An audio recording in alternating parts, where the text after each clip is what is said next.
Wala ba tayo nakikitang, parang peligro o danger sa mga ganyan ngayon? Siyempre yung danger palaging nandiyan. Palaging nandiyan yung danger. Kasi dahil sa information na 'to bukas siya, mabilis ma-access. Kaya nga kaya 'di ba yung government or yung nagkaroon ng mga Anti-Privacy Act na tinatawag para maiwasan or ma-prevent, ma-lessen yung mga danger na 'yan. Pero sa information ngayon, for example, ngayon makakagawa ka ng bomb, no? Merong instruction if you want. Pero yun isa sa mga harm ng AI na yung the use of knowledge and information, 'pag ginamit mo sa masama, talagang yun yung danger. Kung sino ang founder ng AI, me. Yung founder ng AI niya, brother siya.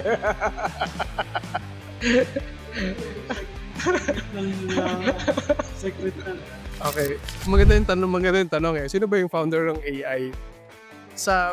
In my personal opinion, sige, by history kasi makikita naman natin, mula nung nagkaroon ng mga automation, doon na nag-umpisa yung AI. Halimbawa sa mga automobile lang, nung nabuo yung sasakyan, nag-apply ka na ng AI doon eh.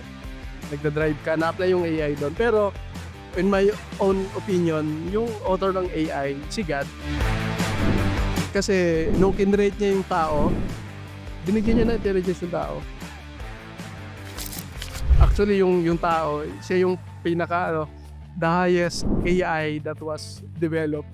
Kasi nagkakaroon siya ng sariling decisions or Pero kasi pag sinabi mong AI,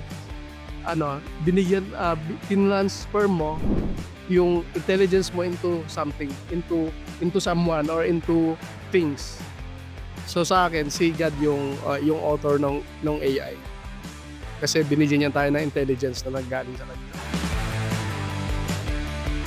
Yan ba'y hindi against sa principle ng apostles sa mga propetas? Hindi ba against yan nga principle ng AI ikumpara mo sa mga apostol? Siguro kung nung time ng mga apostol, kung may AI na, baka gumagamit sila ng AI.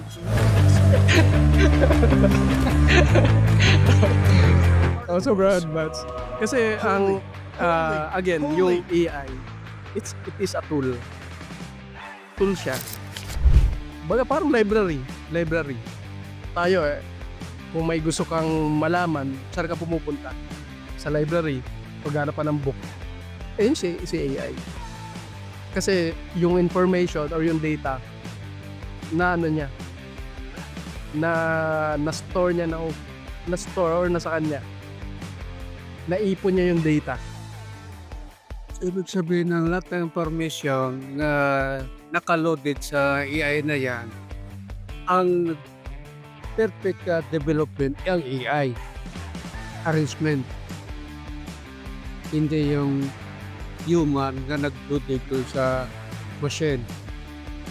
Yan ang Ang nabanggit ni Brad Eugene kanina, ang AI lamang magpa-function kung hindi mo rin bibigyan siya ng instruction o gagawin niya. Tutulungan ka lang niya para mapabilis yung ginagawa mo. Maging consultant na si AI, hindi na yung Holy Spirit. Wala nang role ang Holy Spirit. Kasi mga tao nag-depend na sila sa AI kasi madaling maka-access ng information saka mga resources. Kaya mga pastor tinatamad na rin.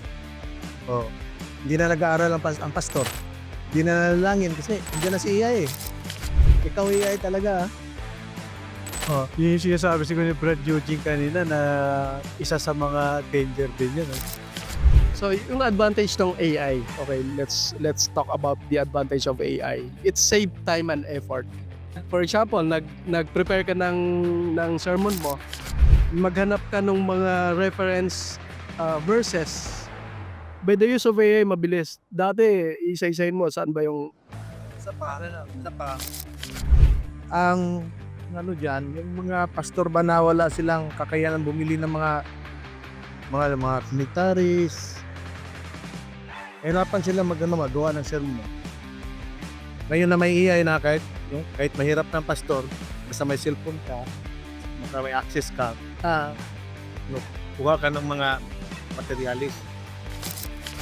It support better decision making. Ayun nga, sabi ko kanina, kung may data ka tapos pa-analyze mo sa kanya, ano bang sinasabi ng data? Instead of check mo isa-isa, siya kaya niyang i-summarize yun. Ayun yung isa sa mga advantage niya.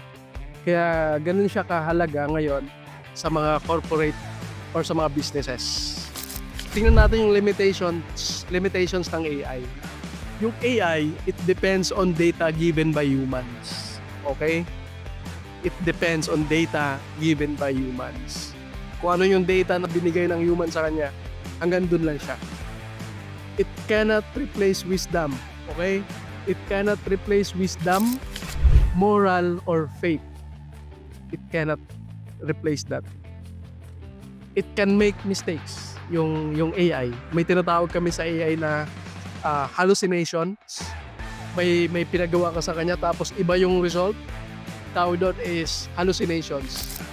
Hindi nag-match yung result doon sa expectation mo. Malayong malayo. Hallucinations ang tawag doon. So it can make mistake. Kasi nga, maaring mali din yung data na sa kanya. It should use responsibly. Okay. So ayun yung AI. Yung kanina na yung danger. So kahit anong bagay naman, pag ginamit mo masama ay may danger. Hindi naman gagalaw si AI kung wala ring input from us, di ba? Tayo human intervention din. So, para magkamali si AI, di ba? Primarily, di ba, ikaw ang dapat na iayos mo yung data na ini-input mo, di ba? Paano mo sasabihin? Meron ba si AI na tamang list of commands? Meron ba siyang gano'n? Dun sa question, no? Sa AI, may tinatawag kami na prompt engineering. Yung mga tamang commands na kailangan mo or prompt, ang tawag sa command na kung saan mo siya uutusan, tawag doon prompt. Ang tamang prompt, halimbawa kung may itatanong ka sa kanya, kailangan mo specify. Kailangan lang specific. Ayun yung isa sa mga technique sa pag-prompt ng AI. Dapat specific. Tapos pwede mo rin isama sa prompt or sa command mo yung can you include reference. Pwede yun. Ilalabas niya kung saan niya kinuha yung information. So, ayun yung isa sa mga be specific dun sa pag-command sa kanya. Halimbawa, gagawa ka ng email or letter.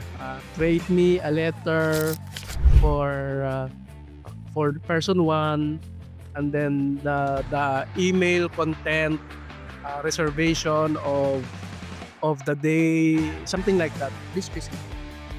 Pwede yan. And then make the email respectful.